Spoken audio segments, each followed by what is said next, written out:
when I first got to Taiwan, I knew that I needed boundaries. I knew that I needed to do something.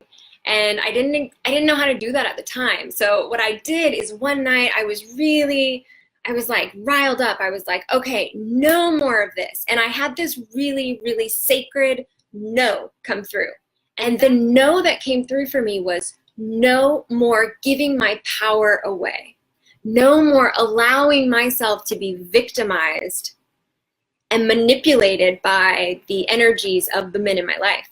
And so thankfully at the time I was living with these three, I think they were South African guys in Kaohsiung, Taiwan. And so they had these buzz clippers.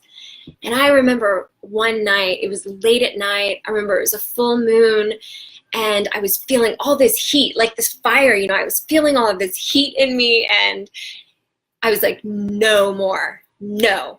And it was this very much strong, sacred no coming through. And I went in front of the mirror and I was like shaking and I was like crying.